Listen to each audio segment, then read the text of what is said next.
제11호 태풍 난카가 일본에 상륙했습니다. 태풍은 오늘 일본을 지나 동해 먼 바다까지 진출할 것으로 보이는데요. 네, 동해안에서는 태풍의 영향으로 강한 바람이 불고 물결이 매우 높게 일겠습니다. 김재훈 기자입니다. 제11호 태풍 난카가 일본에 상륙했습니다. 난카는 육지에서 세력이 빠르게 약해지고 있지만 여전히 초속 30m 안팎의 강풍을 동반하고 있습니다. 태풍의 직접 영향권에 속한 일본에서는 강한 비바람이 몰아치며 시간당 20mm의 폭우가 쏟아지고 있습니다. 태풍은 오늘 일본을 지나 곧장 동해 먼바다까지 진출할 것으로 예상됩니다. 이후 점차 동쪽으로 방향을 틀면서 주말에는 독도 동쪽 200km 부근까지 북상하겠습니다. 태풍이 한반도를 비껴가지만 동해안은 간접 영향을 받겠습니다. 먼바다를 중심으로 물결이 최대 6m까지 일겠고 해안에서는 초속 10m가 넘는 강한 바람이 불겠습니다. 특히 너울성 파도가 방파제나 해안도로를 넘을 수 있어 안전사고에 각별히 주의해야 합니다. 한편 중태평양에서 넘어온 제12호 태풍 할룰라는 시속 20km의 빠른 속도로 북서진하고 있습니다. 아직은 한반도와 수천 킬로미터 이상 떨어져 있어서 어디로 향할지 예측하기 어려운 상황입니다. 기상청은 12호 태풍도 강력하게 발달하고 있는 만큼 태풍 이동을 예의주시하고 있다고 밝혔습니다. 연합뉴스TV 김재훈입니다. 네, 이처럼 제11호 태풍 난카가 일본에 상륙하면서 우리나라는 비껴갔습니다. 네, 하지만 경남 지역을 중심으로 태풍의 간접 영향권에 들어 강풍 피해가 잇따르고 있는데요. 취재기자 연결해 자세한 소식 들어보겠습니다. 이슬기 기자. 네, 말씀하신 것처럼 11호 태풍 난카가 어제 오후 11시쯤 일본 시고쿠 지방에 상륙했습니다. 태풍은 예상보다 진로를 더 동쪽으로 틀면서 우리나라를 비껴갔지만 부산 등 남동해 지역은 여전히 태풍의 간접 영향을 받고 있습니다.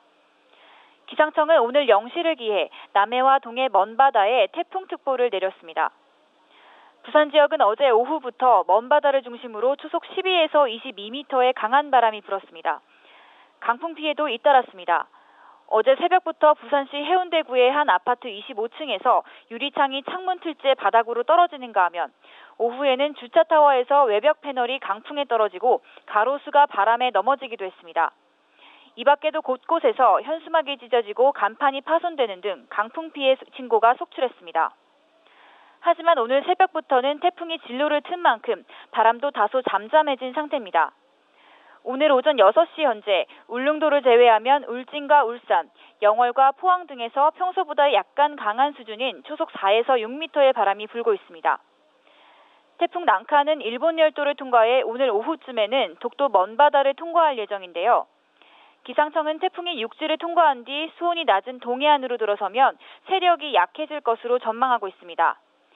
지금까지 보도국에서 전해드렸습니다.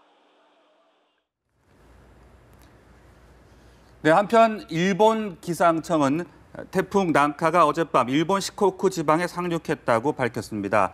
난카는 어젯밤 11시쯤 시코쿠의 코치현 동남부에 위치한 무로토시에 상륙했습니다. 어제부터 태풍 영향권에 들어간 서일본 지역에선 폭우로 인한 사망자와 부상자가 나오고 주택 침수 등 피해도 잇따르고 있습니다. 일본 기상청은 오늘도 태평양 연안을 중심으로 시간당 50mm 이상의 폭우가 내릴 우려가 있다고 전망했습니다.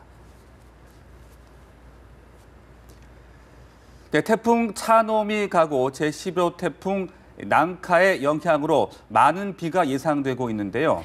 네, 강한 바람과 함께 많은 비를 몰고 올 것으로 보이는데 어떻게 대비해야 할지 김민혜 기자가 보도합니다. 지난 2012년 8월 한반도를 강타한 태풍 볼라벤.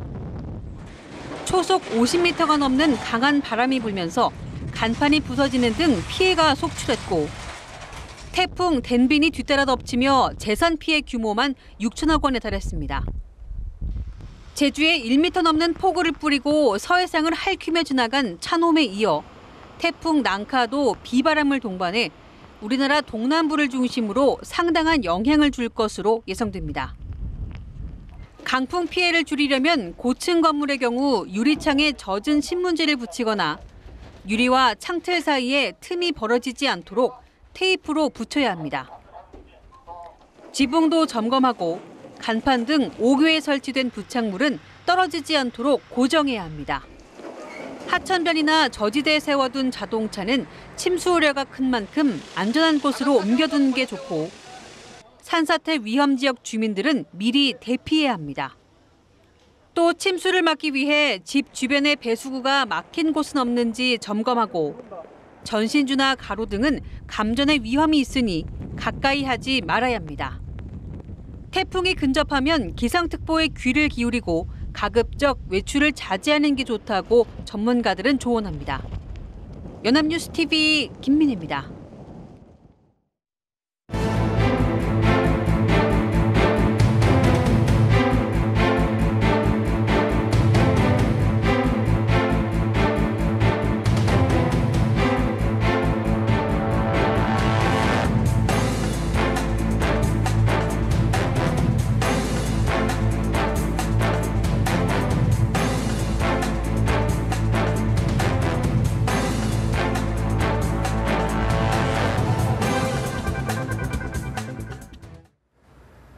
박근혜 대통령이 청와대에서 새누리당 지도부와 5개월 만에 회동했습니다. 네, 당과 청와대는 한 몸이라는데 의견을 같이 했습니다. 김혜영 기자입니다. 박근혜 대통령이 청와대에서 김무성 대표와 원유철 원내대표 등 새누리당 지도부와 5개월 만에 만났습니다. 박 대통령은 먼저 새 원내 지도부의 출범을 축하하고 당이 더욱 국민 중심으로 나아가 당정 협의를 잘 이끌어줄 것을 당부했습니다. 또 국민 중심의 정치를 꼭 이루어서 이제 국민 중심의 정치는 이렇게 하는 것이다. 그런 그 모범을 이번에 잘 보여주시기를 다시 한번 부탁드리겠습니다. 박 대통령은 당정청이 하나가 돼서 개혁 과제들을 잘 실천해 경제 제도약을 이룰 수 있게 되기를 바란다고 말했습니다. 취임 1주년을 맞은 김무성 대표를 향해서는 여러 가지 어려운 일도 많았는데 당을 잘 이끄느라 노고가 많았다고 격려했습니다. 이에 김 대표는 새 지도부를 위해 자리를 마련해줘 감사하다며 대통령의 성공을 위해 책임지는 자세로 같이 하겠다고 밝혔습니다. 저희 새누리당은 박근혜 정부의 성공이 곧 우리의 성공이다 하는 생각을 항상 하고 있습니다. 박 대통령은 회동 이후에는 김 대표와 따로 독대를 하면서 당청이 불신을 해소하고 탄탄한 신뢰관계를 구축했음을 과시했습니다. 이번 회동은 상견례 성격이 강했지만 유승민 전 원내대표의 거취 문제 등으로 갈등이 심화됐던 당청 관계를 복원하는 중요한 전환점이 된 것으로 평가됩니다. 이처럼 당청 관계가 정상화 국면을 맞으면서 임기 반환점을 앞둔 박 대통령은 국정 동력을 회복하고 각종 개혁 과제에 강력한 드라이브를 걸 것으로 전망됩니다. 연합뉴스TV 김영입니다.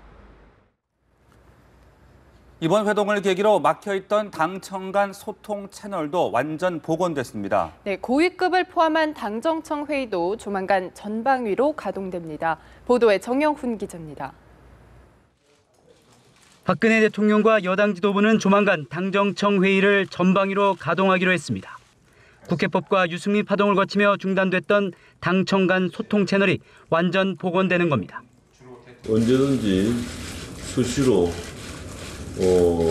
만나기로 했기 때문에 꼭 정례적인 그런 이야기는 할 필요 없었고 곧 빠른 시간 내에 고위 당정청 회의를 하기로 했습니다. 김무성 대표와 황교안 국무총리, 이병기 대통령 비서실장이 주축이 된 고위 당정청 회의도 2개월 만에 재개될 것으로 보입니다. 오는 25일 김 대표가 미국 방문길에 오르는 점을 감안하면 그 이전에 열릴 가능성이 큽니다.